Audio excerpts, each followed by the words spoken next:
everyone. In last video, we had talked about communalism and struggle against communalisms. Now today we are going to start our new topic, that is casteism and constitutional provision to protect the interests of the minorities, weak and backward classes. So let's get started. So first of all, starting with casteism. Castes have been existing in the social system of India since its birth. Casteism मतलब कि ज्ञातिवाद।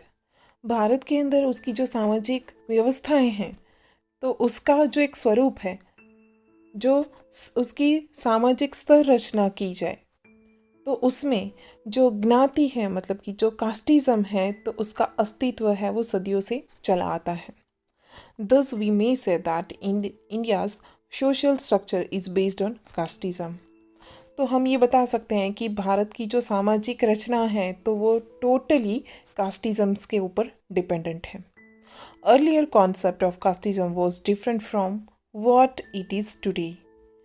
कि पहले जो ज्ञाति की व्यवस्थाएं थी तो उसकी जो परिकल्पना थी तो वो पहले के कंपैरिजन में आज वो टोटली डिफरेंट है। To fulfill the basic needs of the society, the task based on communities were at the base of work division. कि समाज की जितनी ज़रूरियात थी तो उसको पूरा करने के लिए और जो काम करते थे तो उसका जो कार्य था तो उसके डिपेंडेंट सारे कास्टिज्म होती थी। According to the early hypothesis, Varna system was based on four occupations. कि पहले की जो परिकल्पना थी, जो प्रारंभिक परिकल्पना थी तो उसके आधार पे जो 4 व्यवसाय के ऊपर पूरी उसकी वर्ण व्यवस्था थी, मतलब कि ब्राह्मण, क्षत्रिय, वैश्य एंड शूद्र।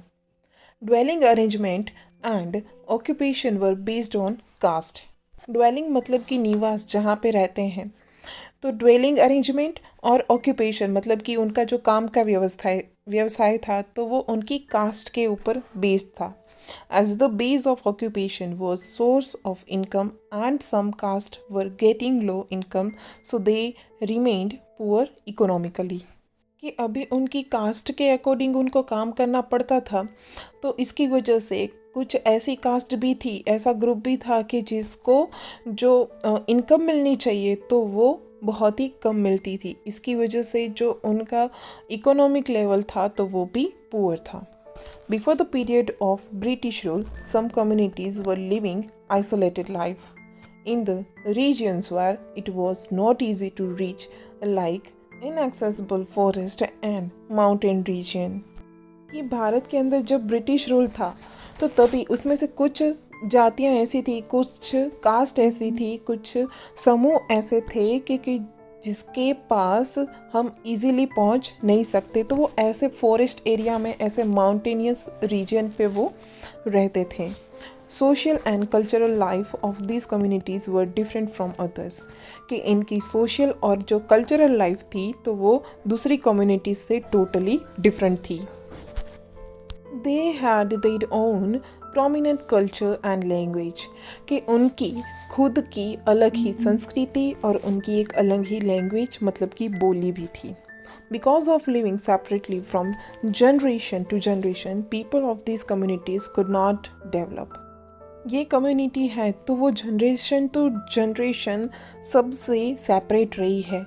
इसकी वजह से जो इसकी कम्युनिटी है वो डेवलप नहीं हो पाई है। As a result of it the economic and social condition has remain backward. कि इसकी वजह से ही उनकी जो इकोनॉमिक और सोशल कंडीशन है वो बैकवर्ड रही है। Now talking about constitutional provision to protect the interest of the minorities, weak and backward classes. कि जो ऐसे बैकवर्ड और जो माइनॉरिटीज़ है जिसकी जो कि वीक हैं तो ऐसे क्लासेस के लिए जो कि कॉन्स्टिट्यूशनल ने जो प्रोविजंस दिया है तो हम उसकी बात कर रहे हैं। Many provisions have been made in the constitutions for the protection, welfare and progress of minorities, weaker section and backward classes। कि भारत के बंधारण के अंदर जो लघुमती, जो ऐसे बैकवर्ड क्लासेस हैं, तो उसके रक्षण के लिए, उनके कल्याण के लिए, उनके विकास के लिए कुछ ऐसी ही कॉन्स्टिट्यूशनल प्रोविजंस दिए गए हैं. These constitutional provisions have been provided to protect their interest, to eradicate social inequality and to work for their welfare and development.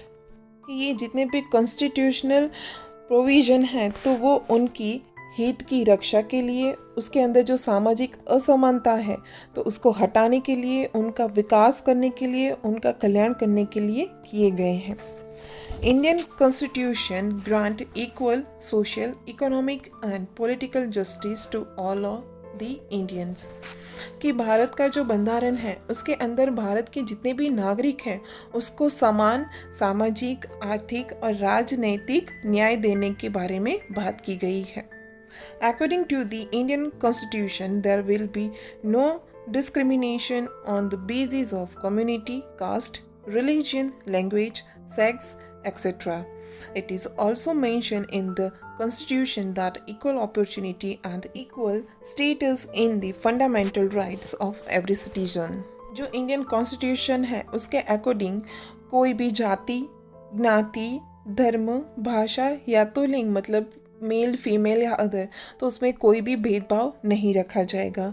हर एक इंसान को समान तक मिलेगी, मतलब कि उनको कोई भी इनइक्वालिटी नहीं होगी, हर एक को इक्वल टू समान मिलेगा और सबको इक्वल अपॉर्चुनिटीज़ भी मिलेगी. Moreover the states are also given powers so that they may discharge the duties as a welfare state.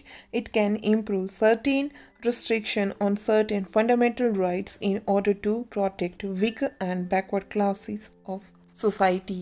इन सब के अलावा जो स्टेट है, मतलब कि राज्य है, उसको भी ऐसा अधिकार दिया गया है कि वो उसकी राज्य की जो कल्याणगिरी है, जो दायित्व है, तो उसको निभाने के लिए, अपने जो बैकवर्ड क्लासेस है उसकी रक्षा करने के लिए वो कुछ अधिकार हैं उसका यूज़ कर सकता है और या तो उसके ऊपर प्रतिबंध भी लगा सकता है. The right to religion gives freedom to follow any religion.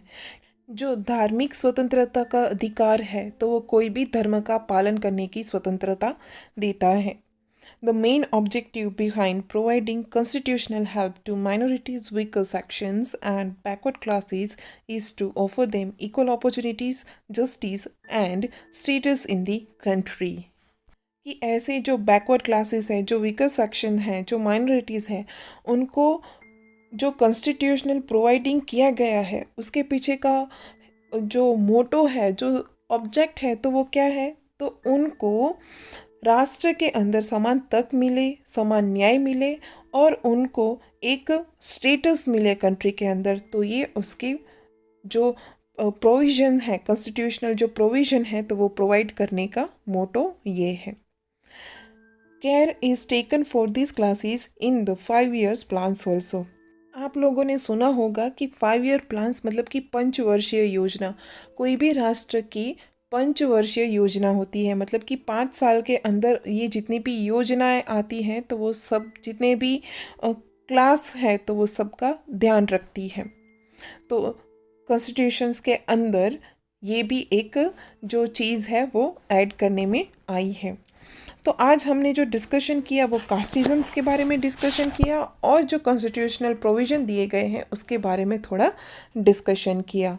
आपका आज का होमवर्क है कि आपको कॉन्स्टिट्यूशनल प्रोविज़न हैं जो ये प्रोटेक्ट करने के दिए गए हैं, तो आपको ये 6 पॉइंट्स हैं, तो वो आपको रफ नोटबुक के अंदर 1 टाइम लिखने हैं. मैं रैंडमली किसी का भी नाम लूँगी और आपको वो ग्रुप में भेजना रहेगा. So you have to write in rough notebook.